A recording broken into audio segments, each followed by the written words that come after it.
Good morning, viewers. You're watching Republic TV and my name is Kriti Mehta. Welcome to today's segment of Quick Morning, where we delve into the latest news and updates from across the country and around the world to set the tone for your day. From tracking the Indonesian president, who's also to be the chief guest at this year's Republic Day celebrations, to Punjab police withdrawing the security cover for Arnab Kejriwal. Stay tuned as we delve into the ground realities of these developments. And that's not all. We'll also be bringing you the latest news from the realms of business, sports and entertainment in our jam-packed line-up. So let's kickstart today's mega news day here on Republic, as always, with the nation first this quick morning.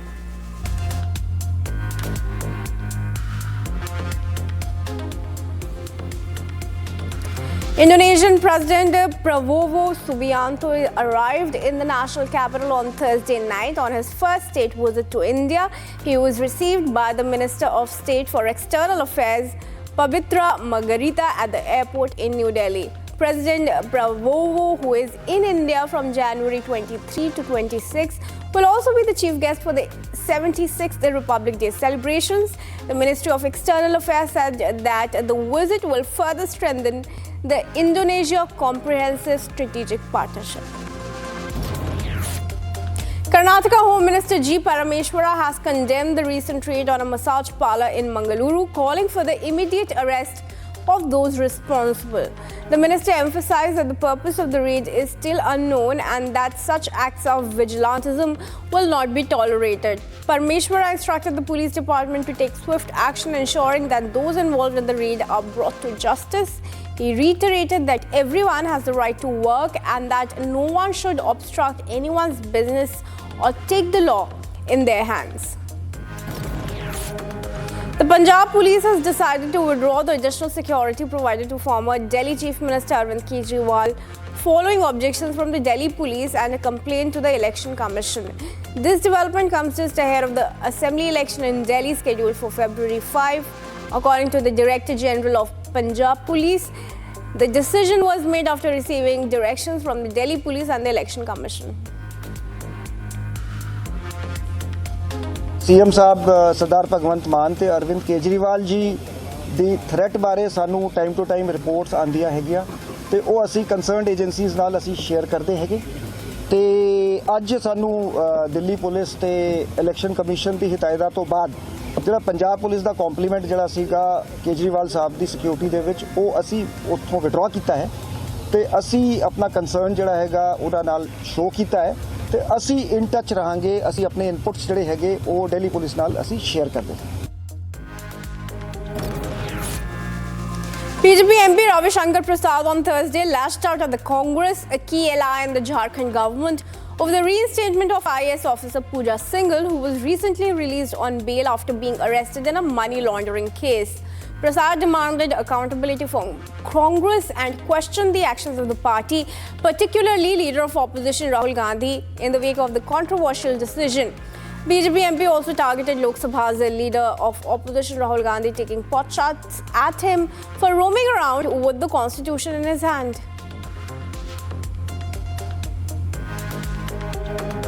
एक IAS officer जिसके खिलाफ CBI की जांच पूरी हो गई है, trial होने वाला है, प्रिवेंशन ऑफ मनी लॉन्ड्रिंग का केस चल रहा है, 16 करोड़ और बाकी करोड़ रुपये 36 करोड़ और 16 करोड़ रुपये कैश पकड़े गए हैं। उसकी जब्ती को आप लोगों ने टीवी पर देश भर में दिखाया था। वो जेल से निकलती है और कुछ दिनों बाद उसको रीइंस्टेट कर देते हैं, सस्पेंशन से हटा देते हैं। क्या हो रहा है ये? क्यों हो रहा है? और झारखंड सरकार में कांग्रेस पार्टी भी सदस्य है, इसलिए कांग्रेस पार्टी को भी इसका जवाब देना पड़ेगा। And leader of opposition in Bihar, Tejasvi Yadav, made a significant statement regarding the recent firing incident between two parties in Mokama and Patna. He remarked that no one is safe in Bihar. Tejasvi also pointed out that the individuals involved in the firing are giving interviews without any consequences and no one is taking action. He appealed to Chief Minister Nitish Kumar to step forward and witness the situation in Bihar, urging him to provide a statement on the matter. Tejasvi Yadav also accused the government of releasing criminals from jail, allowing them to continue their illegal activities. He emphasized that under a government led by him, no criminal would be spared and all would face justice. Tejashwi ji को इस सब पर तो बात करने का कोई अधिकार नहीं है। वो 2005 के पहले की बात याद करें। जहाँ तक वो बात है, जैसा सुना गया है कि कोई किसी ने उस पर जो अत्याचार हो रहा था तो वो बुलाया था लोगों को कि हमको मदद के लिए, तो मदद करने के संदर्भ में गए थे, इसी में गोलीबारी हुई है। हम नहीं समझते हैं कि कोई लॉ एंड ऑर्डर का ही मामला है।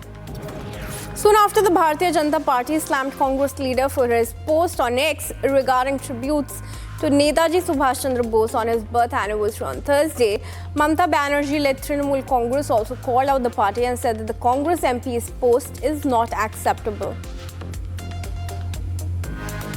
We should be very clear that Netaji sacrificed his life fighting for his country's freedom, and therefore let us honor his life as well as his martyrdom. So that is what we want to do at Netaji Bhavan. We have preserved the best traditions of India's freedom struggle, Netaji's ideals of suffering, service and sacrifice, and we want to inspire today's youth to build India along lines that Netaji Subhash Chandra Bose had wanted. And a 22-year-old woman missing since January 20 was found dead in the Bhakra Canal in Ropar district. The deceased, who was a resident of Mandi in Himachal Pradesh, had been living in a PG in Chandigarh while studying for an air hostess course. Her sister reported that the victim had been blackmailed by her boyfriend, a police employee from Fatehgarh Sahib, who had threatened to release compromising pictures of her. The girl left home with him on the evening of January 20 and her phone was turned off shortly after.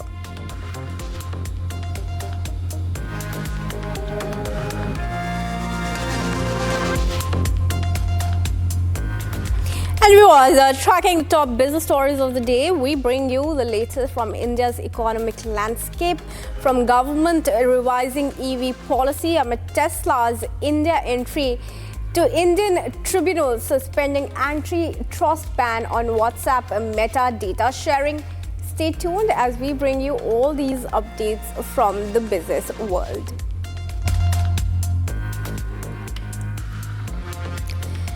As Tesla sets its sight on entering the Indian market in the long term, the government is understood to be currently revisiting the EV policy it had introduced for global car makers, according to sources. Now, this move aims to lower entry barriers for global automakers while boosting local electric vehicle production capabilities. According to a source from the Heavy Industry Ministry, the scheme for manufacturing electric cars, which was launched in March 2024, will have some revisions. According to him, the revised EV policy will address existing gaps, introduce more targeted incentives, and encourage greater participation from global and domestic automakers. And the Department of Consumer Affairs, through the Central Consumer Protection Act Authority, issued notices to ride-hailing companies Ola and Uber on Thursday for discriminatory pricing, a recurring issue that multiple customers have raised against the taxi aggregators. The latest development comes after the Consumer Affairs Minister Prahlad Joshi warned last month that there will be zero tolerance for consumer exploitation.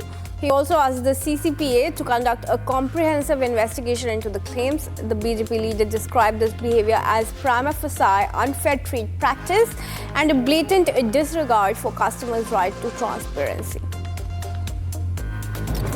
And HSBC has decided to close its international payments app Zing as part of CEO George's cost-cutting strategy.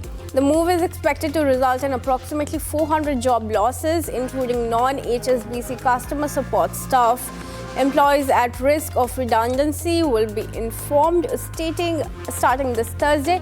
In a statement, HSBC explained that the decision followed a strategic review of Zing with plans to integrate its underlying technology into the bank's operations. The focus is now on areas where HSBC has a competitive advantage and the greatest growth potential. According to the source, further investment in Zing would be a wasteful use of capital. A flood of senior executives have already left HSBC in recent weeks as the CEO strives to construct a simpler and more vibrant organization. And up next, in a significant legal showdown concerning AI technology, OpenAI has filed an 86-page response in the Delhi High Court contesting allegations by the local news agency ANI. The lawsuit filed in November accuses OpenAI of unauthorized use of ANI's content to train its ChatGPT model without consent. OpenAI, backed by Microsoft, argues that any order to remove training data would conflict with its obligations under the United States law. An Indian appeals tribunal on Thursday put on hold the antitrust authority's 5-year data sharing ban between WhatsApp and owner Meta platforms' other applications such as Facebook and Instagram for advertising purposes. Meta is seeking to quash the Competition Commission of India's November directive that imposed a 5-year ban on WhatsApp on sharing data with Meta entities for advertising purposes, arguing it would have a negative impact on its businesses in the country. The National Company Law Appellate Tribunal ordered a suspension of the ban while it hears the challenge by Meta and WhatsApp to the antitrust order.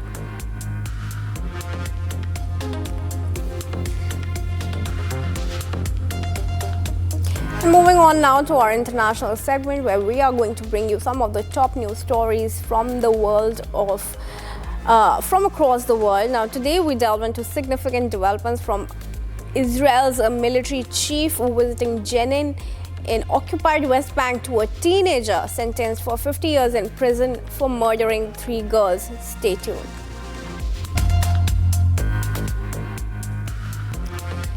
US President Donald Trump on Thursday told business leaders at the World Economic Forum in Davos in Switzerland that the Chinese President Xi Jinping called him when asked on the discussion that was held between the two leaders on Friday.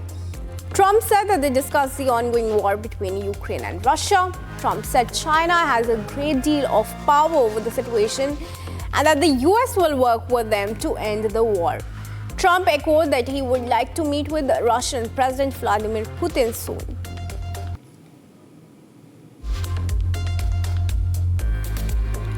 The war with, in particular, Russia, Ukraine, they have a great deal of power over that situation. And we'll work with them. And I mentioned that during our phone conversation with President Xi. And hopefully we could work together and get that stopped. We'd like to see denuclearization. In fact, with President Putin, prior to an election result, which was frankly ridiculous, we were talking about denuclearization of our two countries, and China would have come along. China has a much smaller, right now, nuclear armament than us, or field than us, but they're going to be catching it at some point over the next 4 or 5 years. And Israel's military chief, Lieutenant General Herzi Halevi, visited Jenin in the occupied West Bank and commented on the military operations that have taken place there. Halevi held a situational assessment with Director of Israel's security agency, Ronen Bar, on Wednesday. A video of the visit was released by Israeli military on Thursday. And on Tuesday, the Israeli military had launched a major operation in the northern West Bank city of Jenin, where its forces have regularly clashed with Palestinian militants in recent years, even before the Hamas October 7 attack out of the Gaza Strip triggered the war there. Saudi Arabia's top diplomat visited Lebanon on Thursday for the first time in a decade, following years of strained relations between the oil-rich kingdom and the Mediterranean country. Prince Faisal bin Farhan's visit comes almost 2 months after a ceasefire went into effect that halted Israel and the Hezbollah group's war that battered southern Lebanon and destroyed much of the group's military capabilities. It also comes following a lightning insurgency in Syria in December that ousted Bashar Assad and ended decades of his family's rule. Lebanon this month elected its first president in over 2 years and appointed a new prime minister. And 4 San Antonio, Texas police officers were shot Wednesday night while responding to a suicide in progress call, and a heavy police presence surrounded an apartment complex where the suspect was believed to be located. San Antonio Chief of Police said that authorities are setting up to try to detain the suspect, described as a man in his 40s, in the neighborhood of Stone Oak. None of the officers' injuries were believed to be life-threatening. And Italy repatriated a Libyan warlord sought by the International Criminal Court due to security concerns. Italy's interior minister told lawmakers Thursday in the government's first official comment on its decision to expel the suspect and not hand him over to face charges. Interior Minister Matteo Piantedosi fielded pointed questions from opposition lawmakers during a Senate session 2 days after Osama Ajem, also known as Osama al-Masri, was flown on a government plane back to Tripoli, where he received a hero's welcome. He had been arrested over the weekend in Turin after attending a soccer match. And panic spread in Goma on Thursday, with M23 rebels steadily inching closer to the city in Eastern Democratic Republic of Congo as they battle the National Army. Bombs were heard going off in the distant outskirts, and hundreds of wounded civilians were brought into the main hospital from nearby towns and villages. Some people said they managed to flee an attack in Mubambiro and Sake, 25 kilometers west-northwest of Goma, adding they saw many people perish. A teenager who stabbed 3 young girls to death at a Taylor Swift-themed dance class in England was sentenced Thursday to more than 50 years in prison. The judge said 18-year-old Axel Rudagbuna has caused shock and revulsion to the whole nation and planned to kill as many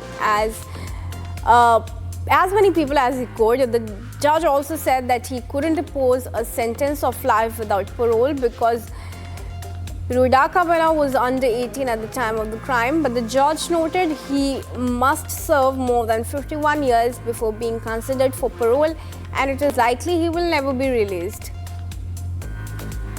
I do not, however, take into account against him what happened in different parts of the country after his arrest. He did not cause that. Axel Rudagbuna was born in Cardiff on the 7th of August of 2006. He's a UK citizen, now aged 18, but was still 17 when he committed these offences.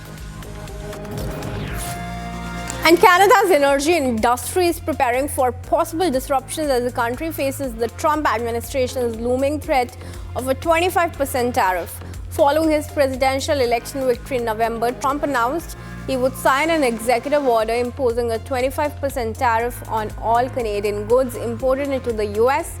Concerns are rising in Canada over the tariff threat, particularly its potential consequences for the energy sector.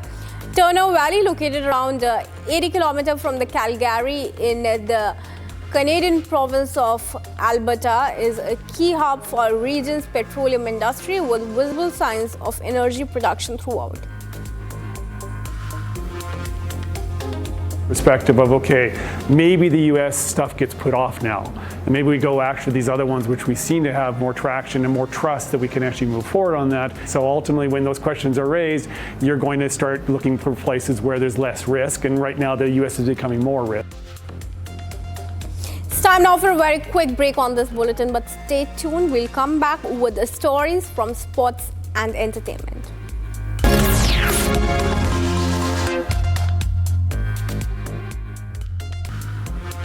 ICC chairperson Jay Shah has been inducted into a newly instituted World Cricket Connects Advisory Board, an independent group that will discuss the many challenges and opportunities in sport during a discussion at the Lords on June 7 and 8. Former BCCI Secretary Shah, regarded as the most influential man in world cricket, had taken over as the ICC chairperson on December 1 last year, and his presence at the World Cricket Connects Forum is a chance for him to convey his ideas to a wider stage. India's campaign came to an early end at the Indonesia Masters Super 500 badminton tournament after Lakshya Sen And the star men's doubles pair of Satvik Sairaj Ranike Reddy and Chirag Shetty crashed out in the second round. Sen, who's ranked 10th in the world, extended his struggling run on the international circuit with a loss in the men's singles round against Japan's Kenta Nishimoto 16-21, 21-12, 21-23 in 50 minutes.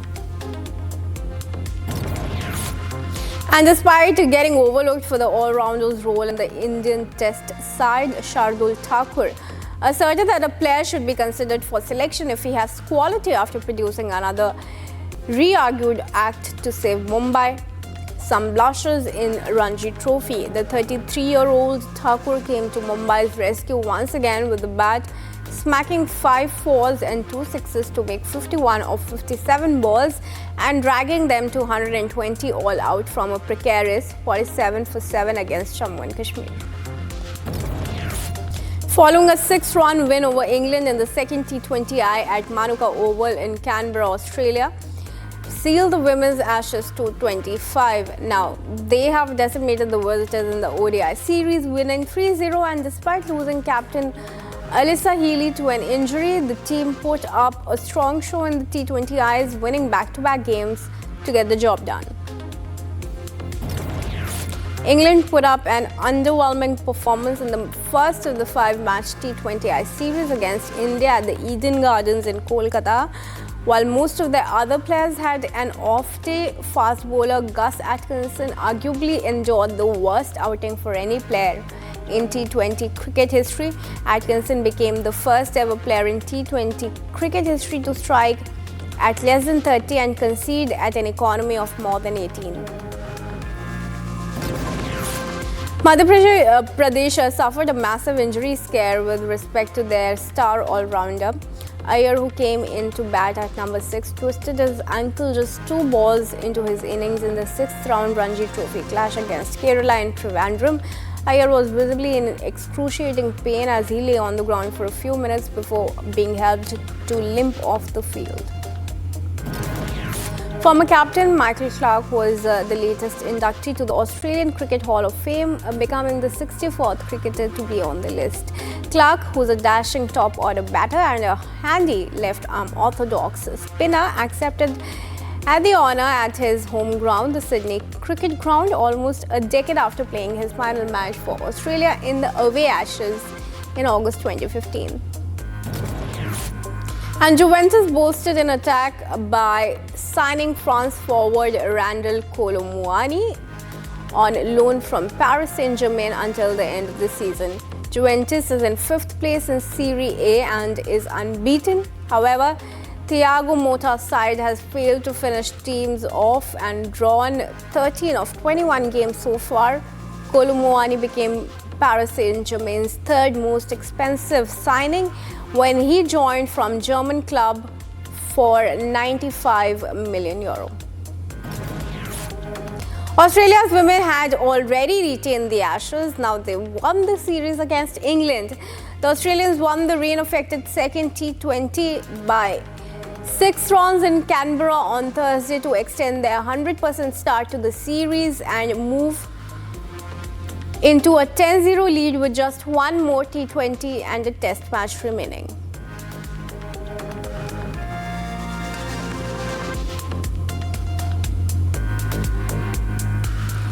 And now we delve into the world of entertainment. Today we bring you highlights from the Chinese embassy in Kenya hosting Spring Festival to local photographers capturing the beauty of the Great Wall. This and more as we unravel all the latest from the entertainment industry this quick morning. China's short drama industry is increasingly strengthening its foothold in the United States, which already stands as its largest international market. In the recent years, the plot-driven and captivating short dramas enjoyed surging popularity in the online streaming landscape. In China, according to data by regions of top short drama streaming apps, their combined revenue from the US reached over $151 million, accounting for 64.8% of their total income. And a survivor of the Nova Music Festival, which was targeted during the Hamas October 7 attack, will represent India will represent Israel in the 2025 Eurovision Song Contest.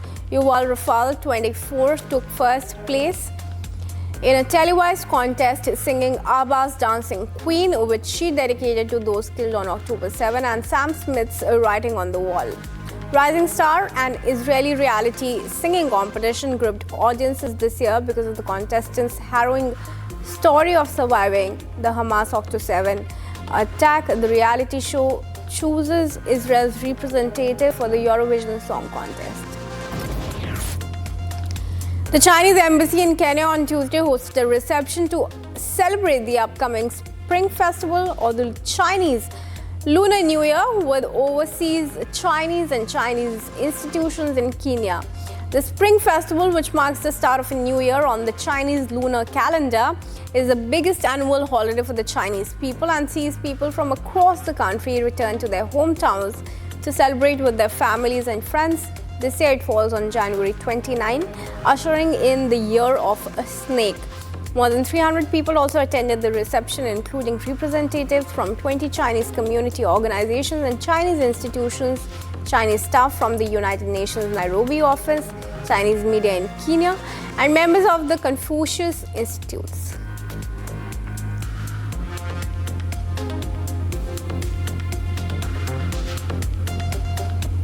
And that's a wrap on this segment of Quick Morning, but stay tuned to Republic as we bring you news from across the country and around the world to set the tone for your day.